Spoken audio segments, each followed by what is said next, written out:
नमस्कार, मैं रचना शर्मा। चढ़ती कला डैम टीवी देख रहे सभी दर्शकों का स्वागत करती हूं। आप देख रहे हैं हरियाणा न्यूज। समाचारों की शुरुआत से पहले एक नजर आज की मुख्य सुर्खियों पर।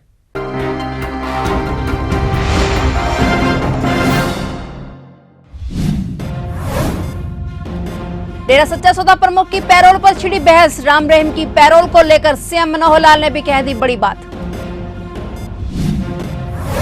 खंड शिक्षा अधिकारी कार्यालय एवं समग्र शिक्षा कार्यालय में चोरी की घटना। सरकारी कार्यालय की अलमारियों में रखे रिकॉर्ड को खुर्द-बुर्द करने का प्रयास।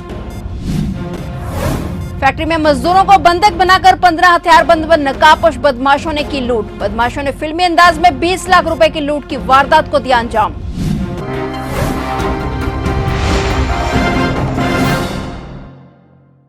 और अब समाचार विस्तार से।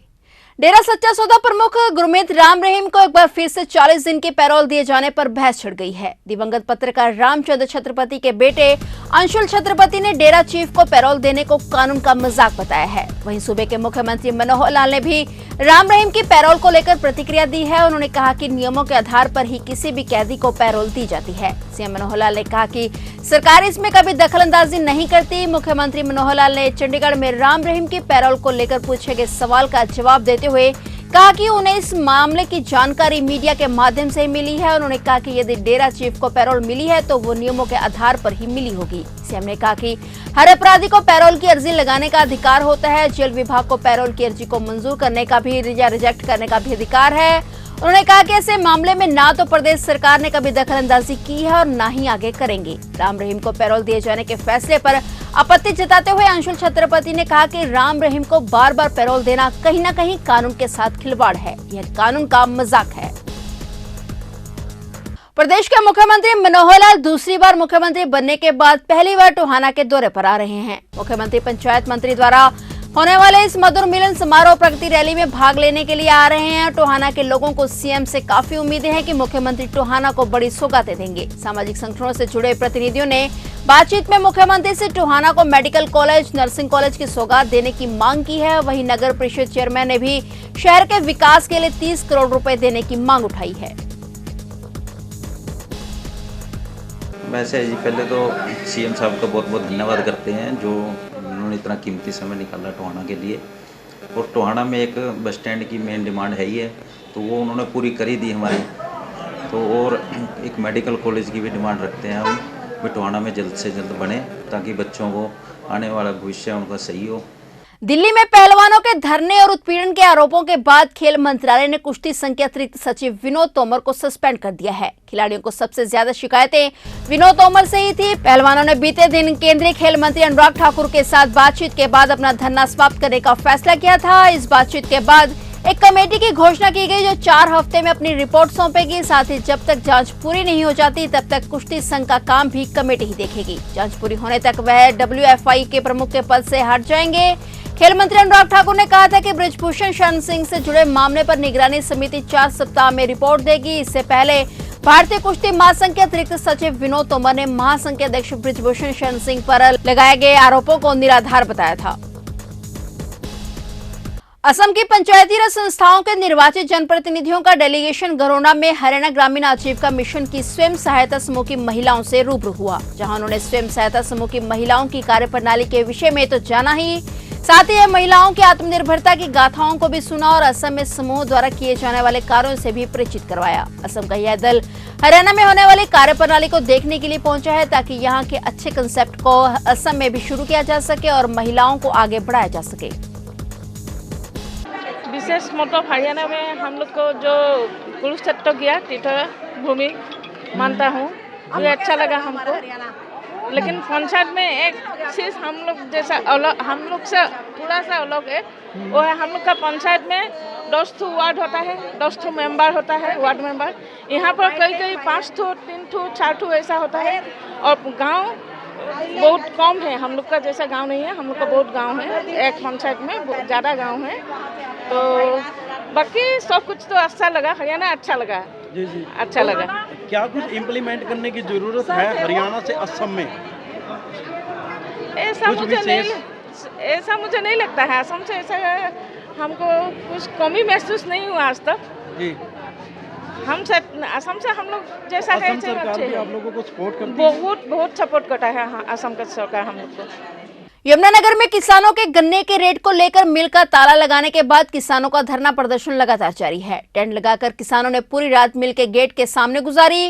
वहीं पर गन्ने की ट्रालियां मिल के अंदर ले जाने से ना रोकते हुए आपसी भाईचारे की एकता को दिखाते हुए जितना भी गन्ना यार्ड में गन्ने से भरी ट्रालियां खड़ी थी सभी को तुलवाकर भेज दिया गया ताकि खड़ी हुई ट्रालियों में गन्ना खराब ना हो और अब कोई भी नई ट्राली शुगर मिल में नहीं पहुंच रही है, जिसको देखकर लगता है कि इस बार किसान पूरे निर्णायक मूड में शुगर मिल के गेट का ताला लगाकर उसके आगे धरना प्रदर्शन दे रहे हैं। अब देखना यह है कि इनकी मांगों को कब तक माना जाता है। ये धरना जब तक जारी रहेगा जब तक किसानों को गन्ने का पूरा भाव 450 रुपये नहीं मिलता। और सभी किसान संगठन जितने भी हरियाणा में किसान संगठन है सभी एकजुट हैं इस मुद्दे को लेकर और अंतिम छोर तक अपनी इस लड़ाई को लड़ने के लिए तैयार हैं। किया जा सकता है 23 तारीख की महापंचायत में हम कड़े निर्णय ले सकते हैं। इसमें सभी जो हमारे प्रदेश अध्यक्ष हैं वहाँ पे आएंगे सभी गुटों के। अगर ये सरकार नहीं मानी तो हम पूरे हरियाणा को जाम करेंगे। क्या कह सकते हैं कि दिल्ली वाला रूप एक बार दोबारा देखने को हरियाणा में मिल सकता है? दिल्ली से भी बढ़कर करनाल के मेरठ रोड पर स्थित हरिसंस फैक्ट्री में मजदूरों को बंधक बनाकर 15 हथियारबंद व नकाबपोश बदमाशों ने 20 लाख रुपए की लूट की वारदात को अंजाम दिया। इतना ही नहीं, आरोपी इस दौरान करीब 4 घंटे तक फैक्ट्री के अंदर रहे। बदमाशों ने फिल्मी अंदाज में इस लूट की वारदात को अंजाम दिया। सुबह जब बदमाश वहां से चले गए तो कर्मचारियों ने एक दूसरे के हाथ की रस्सी को मुंह से खोला, जिसके बाद लूट की सूचना फैक्ट्री के मालिक को दी गई। सूचना के बाद मालिक मौके पर पहुंचा और पुलिस को मामले की जानकारी दी गई। मौके पर पहुंची पुलिस सीसीटीवी फुटेज खंगाल रही है। लूट की सूचना के बाद पुलिस की एफएसएल व सीआईए की टीमों को मौके पर बुलाया गया है और एफएसएल टीम ने मौके पर पहुंचकर साक्ष्य जुटाए। वहीं सीआईए 1 की टीमें भी जांच में जुट गई हैं। सूचना मिली थी कि यहाँ एक फैक्ट्री है ट्रांसफार्मर की जिसमें रात को 10 से 15 लोग आए हैं और इसमें वो जो वर्कर थे उनको बंदी बना के और काफ़ी सामान लूट के ले गए। कितना बताया जा रहा है सर? कितना अभी जो कंप्लेंट इन्होंने दी है उसमें देख लेंगे क्या कुछ है। 25 से 30 लाख का बताया गया जो भी है और 5 लोगों को पिस्टल की नोक पे बंधक बनाया गया। ऐसा ही बता रहे हैं। सीसीटीवी में कुछ आया खंगाला? सीसीटीवी फुटेज चेक कर रहे हैं अभी। कितने लोग बताए जा रहे हैं सर? ये 10 से 15 बता रहे हैं। 10 से 15। तो क्या लगता है वारदात हुई है कोई आपसी रंजिश का मामला? नहीं, ये तो लूट की वारदात हुई है, रंजिश वाला तो कोई ऐसा लगता नहीं। जांच की जाएगी सर, कार्रवाई की जाएगी। बिल्कुल कार्रवाई की जाएगी। गरोना के खंड शिक्षा अधिकारी कार्यालय और समग्र शिक्षा कार्यालय में चोरी की घटना हुई है। सरकारी कार्यालय की अलमारियों में रखे रिकॉर्ड को खुर्द-बुर्द करने का प्रयास किया गया है। चोरों द्वारा अलमारियों के ताले तोड़े गए हैं और दस्तावेज इधर उधर बिखेरे गए हैं। अनुमान लगाया जा रहा है कि चोर सिर्फ किसी रिकॉर्ड की तलाश में थे, क्योंकि अगर चोरी की मंशा से चोर आए थे तो कार्यालय में रखे महंगे कंप्यूटर या प्रिंटर ऐसे ही रखे हुए थे। इसके साथ ही कार्यालय में खड़ी एक कार के भी शीशे तोड़े गए हैं। बीईओ ऑफिस की तरफ से पुलिस की शिकायत दी गई है और पुलिस ने शिकायत के आधार पर मामला दर्ज कर छानबीन शुरू कर दी है। पर सवाल ये है कि बीईओ और बीआरसी कार्यालय के लिए ना तो कोई चौकीदार रखा हुआ है और ना ही यहाँ पर किसी तरह के सीसीटीवी कैमरे लगाए गए हैं। ऐसे में चोर आसानी से बीईओ और बीआरसी कार्यालय में घुस गए और कार्यालय की अलमारियों को खंगाल डाला और रिकॉर्ड को खुर्द-बुर्द कर दिया। बता दें कि बीईओ और बीआरसी कार्यालय में किसी भी तरह का कैश नहीं रखा होता है। ऐसे में आम चोर कार्यालय में घुसकर रिकॉर्ड को खुर्द-बुर्द क्यों करेगा, ये अपने आप में एक बड़ा सवाल है। हमारे कार्यालय में आज ट्रेनिंग चली हुई है टीचर्स की, तो वैसे तो कार्यालय बंद रहता है, परंतु टीचर्स की ट्रेनिंग की वजह से हमें कार्यालय आज खोलना था।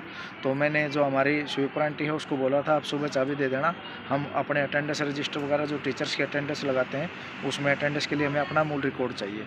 तो जैसे ही मैं 9 बजे तकरीबन कार्यालय में पहुँचा हूँ, मैंने देखा सामने बीओ कार्यालय खुला है। मैंने सोचा आंटी आई हुई है, और जब मैं वहाँ देखने गया आवाज़ लगाई मैंने, मेरे को आंटी दिखाई नहीं दी। फिर मैं मेरे कार्यालय की तरफ आया, मैंने देखा ये भी गेट खुला है, तो मन में ये था शायद आंटी आ गई इधर उधर वॉशरूम वगैरह में। फिर मैं मेरा जो कमरा है पर्सनल उसके अंदर जाके देखा तो मेरी अलमारी का गेट खुला हुआ था सर, और सारा रिकॉर्ड अस्त व्यस्त था। फिर मैं थोड़ा संकुचित ये हुआ, फिर मैं बाहर की तरफ आया। मैंने जो काम चला हुआ यहाँ से एक लेबर को लिया अपने एहतियात के तौर पे। मैंने कहा यार देखो हमारे ऑफिस में ना मुझे लगता है चोरी हुई है। फिर हम एक एक करके सर सभी कमरों में गए, देखा तो कार्यालय की बीआरसी कार्यालय और बीओ कार्यालय की कोई ऐसी अलमारी नहीं थी जिसको तोड़ा ना गया हो, जिसके साथ छेड़खानी ना की हुई। और यहाँ सारा रिकॉर्ड है ना खुर्द-बुर्द अस्त व्यस्त इस प्रकार से किया गया है।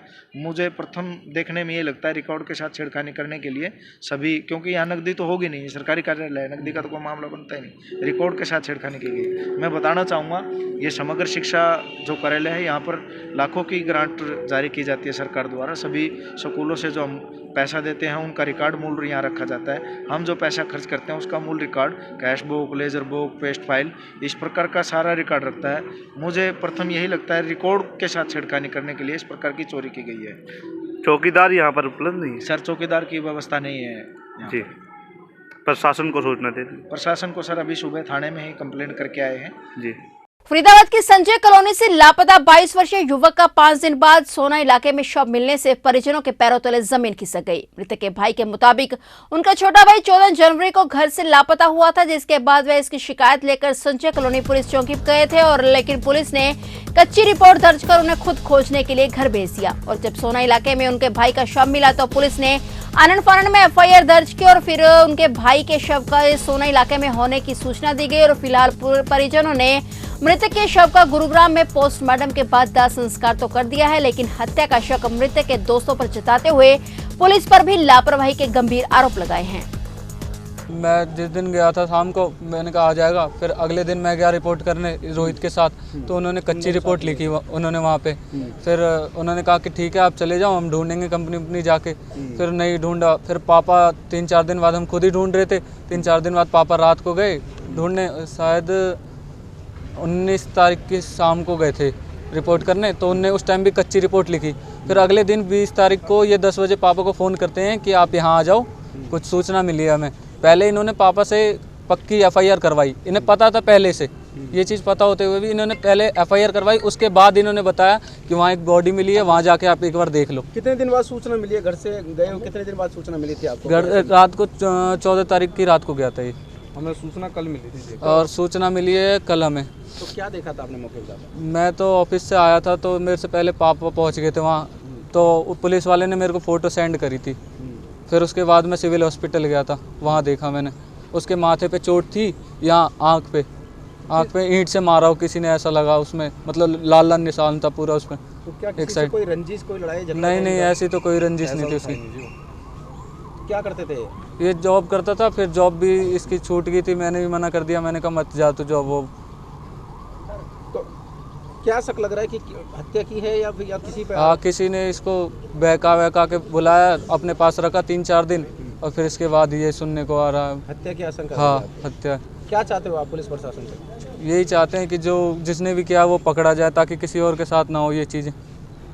यमुनानगर के विश्वकर्मा चौक पर उस समय एक बड़ा हादसा होते होते टल गया, जब एक कैंटर चालक ने सड़क पर बने डिवाइडर को तोड़ने के बाद साइड में खड़े 2 ऑटो को टक्कर मार दी। मौके पर मौजूद ऑटो चालक व लोगों ने बताया कि सुबह लगभग 11 बजे के करीब विश्वकर्मा चौक पर बाईपास की ओर तेज रफ्तार से जा रहे कैंटर ने डिवाइडर में टक्कर मारने के बाद ऑटो स्टैंड पर साइड में खड़े 2 ऑटो में टक्कर मार दी। टक्कर लगने से ऑटो का भारी नुकसान हो गया है। लोगों का कहना है कि कैंटर चालक ने बहुत ज्यादा नशा किया हुआ था, जिस कारण यह हादसा हुआ। गनीमत रही कि हादसे के समय ऑटो में कोई सवार नहीं थी, वरना एक बड़ा हादसा भी हो सकता था। लोगों ने प्रशासन से मांग की है कि मामले की जांच कर दोषी कैंटर चालक के खिलाफ सख्त कार्रवाई की जाए।